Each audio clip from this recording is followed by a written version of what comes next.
chiffres donc, indiquent comme le 1 c'est le nucléole, 2 c'est le noyau, 3 le ribosome, 4 c'est une vésicule, et etc. pour d'autres organites de la cellule. Concernant la cellule prokaryote, pro c'est primitif, karyote c'est noyau. C'est-à-dire ce sont des cellules qui ne possèdent pas un vrai noyau, mais un appareil nucléaire et il est diffus au niveau du cytoplasme, c'est-à-dire non isolé par une membrane, avec en général un seul chromosome. Ils sont dites des cellules haploïdes. Le cytoplasme contient les éléments figurés en nombre réduit, les ribosomes et des inclusions ou bien des substances de réserve. Les prokaryotes comprennent les archées, bien les archéobactéries, qui sont des bactéries vivantes dans des conditions extrêmes, et des bactéries qui sont la majorité des bactéries qui se trouvent dans notre environnement. Les prokaryotes, ils se divisent par sessiparité. Là, c'est pour vous montrer la cellule des prokaryotes, qui présente donc le matériel nucléaire qui est diffus au niveau du cytoplasme, qui n'est pas isolé et enveloppé par une membrane nucléaire. Là, c'est juste pour la comparaison entre les différents types de cellules, la cellule animale et la cellule végétale qui sont les cellules eucaryotes. Et là, ce sont les cellules prokaryotes, celles de la bactérie et celles de cyanobactéries. Là, c'est juste pour la comparaison entre les différents types de cellules eucaryotes et prokaryotes au niveau de la taille, la structure nucléaire, la structure membranaire et cytoplasme. Également au niveau de la paroi, la différence entre prokaryotes et eucaryotes, c'est la présence de composites de peptidoglycanes. Les eucaryotes, l'absence chez les animaux et protozoaires, est présente chez plantes, champignons et les algues. Également, la différence au niveau du type respiratoire. La respiration chez les prokaryotes se fait au niveau de la membrane cytoplasmique, par contre chez les eucaryotes au niveau de la membrane mitochondriale, et d'autres différences au niveau de la photosynthèse et mobilité.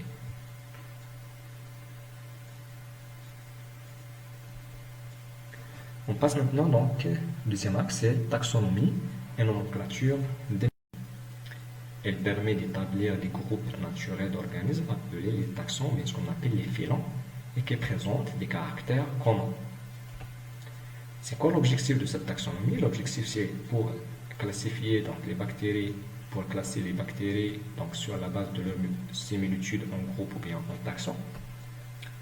Elle permet également donc, leur identification, appliquer donc, le code international de la nomenclature bactérienne pour unifier le langage pour la nomenclature des bactéries, et pour identifier de nouveaux micro-organismes et déterminer leur appartenance en nom à l'une des espèces les plus connues. Donc, qu'est-ce que c'est que la nomenclature des micro-organismes? La nomenclature, c'est l'ensemble des règles qui permettent de donner un nom stable à chaque taxon et de réglementer la façon de le faire, c'est-à-dire en respectant le code international de nomenclature des bactéries. Donc ainsi, on distingue deux catégories de noms. Soit on trouve les noms informels ou bien les noms scientifiques des taxons. Par exemple, le nom colibacille, c'est le nom informel pour Escherichia coli. Escherichia coli, c'est le nom scientifique de la bactérie d'Escherichia coli. Donc son nom formel, c'est colibacille. Les noms scientifiques sont en latin parce qu'à l'époque de Linné, était la langue employée par les savants. Donc, quelles sont les règles de formation des noms des micro-organismes?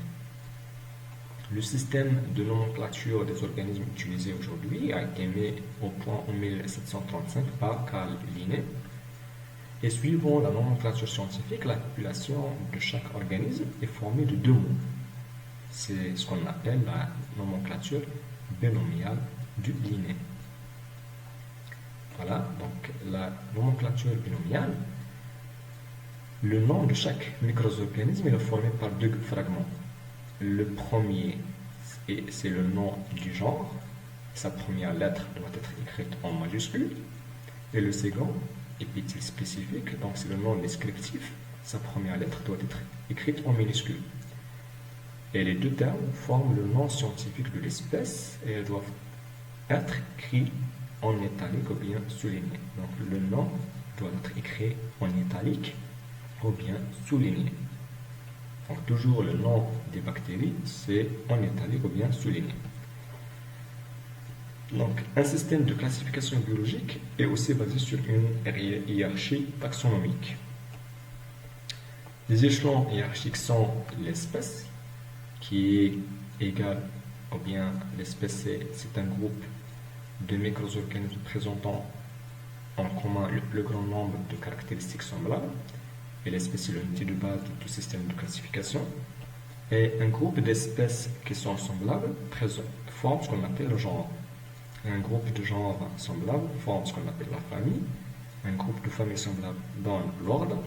Et un groupe d'ordre semblable donne la classe. Par la suite l'embranchement, en arrivant le règne. Donc en passant de règne vers l'espèce. Donc le règne c'est les organismes. C'est tous les organismes de cette hiérarchie. Donc le règne, il va nous donner l'embranchement, classe, l'ordre, famille, genre, jusqu'à l'espèce. Donc l'exemple de structure hiérarchique de taxon, c'est l'exemple par exemple d'Escherichia coli. Donc Escherichia coli appartient donc au règne des bactéries, l'embranchement de protéobactériens, la classe du gamma protéobactéries, l'ordre des entérobactériales, la famille des entérobactériaceae, le genre Escherichia, l'espèce Escherichia coli. Parfois, on trouve d'autres subdivisions, les sous-classes, les sous-ordres, sous-familles, etc. Donc voilà, c'est Escherichia coli avec les différents types d'espèces donc d'Escherichia. Donc, définition de l'espèce en biologie, qui est la base, ou bien l'unité de base de la classification. En biologie, l'espèce, c'est l'unité de base de tout système de classification, et qui est un groupe d'organismes très apparentés qui se rassemblent entre eux et capables de se croiser entre eux par l'interfécondité. Cependant, cette définition n'est pas applicable aux prokaryotes, c'est-à-dire aux bactéries. En bactériologie, une espèce, c'est une espèce ou bien, donc une espèce est constituée par sa souche type et par l'ensemble des souches considérées comme suffisamment proches de la souche type pour être inclus au sein de la même espèce. Donc en bactériologie d'espèce, c'est la souche type plus l'ensemble des souches qui sont proches de la souche type. Donc, et c'est quoi la définition d'une souche? Une souche, c'est une population, c'est une clan, donc d'organismes descendants d'un même organisme et unique. C'est une population d'organismes qui sont descendants d'un même et unique organisme, ou bien d'un isolate culture pure. Et au sein d'une même espèce, les souches peuvent présenter les différences légères entre elles, qui peuvent être caractérisées sur la base de leurs propriétés biochimiques, ou bien physiologiques pour le cas des biovats, de leurs propriétés antigéniques pour le cas des sérovats, et de leurs facteurs de virulence pour le cas des pathovars. Donc, au sein d'une même espèce, on peut trouver les souches qui se diffèrent par des différences légères. Par exemple, en se basant sur les propriétés chimiques, donc ce qui donne les biovats, ou bien en se basant sur les propriétés antigéniques, ce qui donne les sérovats, ou bien sur le facteur de virulence, c'est les pathovars. Là, par exemple, Escherichia coli, on trouve Escherichia coli lactose plus, ou bien Escherichia coli lactose moins. Ce sont les deux biovars d'Escherichia coli. Bien sûr, en se basant sur cette propriété biochimique. Là, ce sont les souches d'Escherichia coli, donc les différentes souches. Escherichia coli entéropathogène, entéro-invasive, Escherichia coli entérotoxinogène. Donc voilà donc les différentes souches d'Escherichia coli. Là, c'est pour vous montrer donc le sérotypage donc qui est réalisé donc suite donc à l'étude des antigènes. Donc les antigènes O, constitution de la paroi, les antigènes H, les antigènes flagellaires, et les antigènes d'enveloppe inconstant. Donc en se basant sur les différents types d'antigènes, on peut donc déterminer les différentes sérovars ou bien les différentes souches, donc elles se diffèrent que par leur structure antigénique. Est-ce qu'il s'agit d'antigène O, H ou bien VI? Donc la classification phénotypique, c'est une classification classique des bactéries. La classification des bactéries selon cette taxonomie repose sur plusieurs types d'observations et d'études. Donc la classification phénotypique repose sur l'observation macroscopique, microscopique et caractères factoriaux, dont les bactéries peuvent être classées et donc identifiées en fonction de leur morphologie microscopique, c'est-à-dire la bactérie de type coque ou bien bacille, virion, isolée par deux ou enchaînée, également par leur morphologie macroscopique, la taille, la forme, la couleur, etc. De leur mobilité, est-ce qu'il s'agit d'une bactérie mobile ou bien immobile, de la présence de spores à l'état frais ou bien après coloration. On peut se baser sur le résultat de la coloration de Gram pour différencier entre les bactéries Gram positives et les bactéries Gram négatives. Également de la température de croissance. Est-ce qu'il s'agit des bactéries thermophiles, mesophiles, bien donc psychrophiles, de type respiratoire? Est-ce qu'il s'agit des bactéries aérobies, qui sont des bactéries qui se développent en présence d'oxygène? Est-ce qu'il s'agit des bactéries anaérobies strictes, qui sont des bactéries qui se développent en absence d'oxygène? Est-ce qu'il s'agit des anaérobies facultatives, c'est-à-dire des bactéries qui se développent soit en présence ou bien en absence d'oxygène, ou bien des bactéries microaérophiles qui demandent une petite concentration de l'oxygène? Donc également en se basant sur des besoins nutritionnels, c'est-à-dire la nécessité de substances particulières pour le développement et de la capacité à utiliser certaines sources de carbone ou d'azote. Également donc, en se basant sur les tests métaboliques ou bien biochimiques.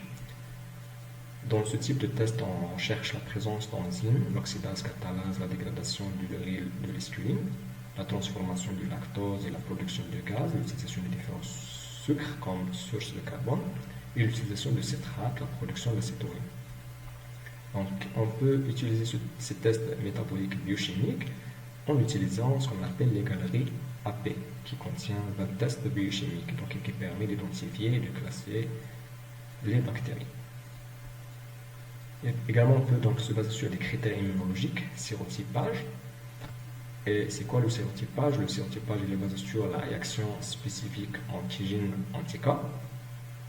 Et cette méthode donc, permet de différencier des espèces et même des souches au sein d'une même espèce. Les antigènes ciblés sont les antigènes O, qu'on trouve au niveau de la paroi chez la Gram négative, les antigènes H, qui sont les antigènes flagellaires, et les antigènes K, capsulaires. Également, on peut se baser sur les critères de l'ésotypie. Donc, la fixation des bactériophages est liée à des sites sur la paroi bactérienne. Donc, bactériophage, c'est un virus qui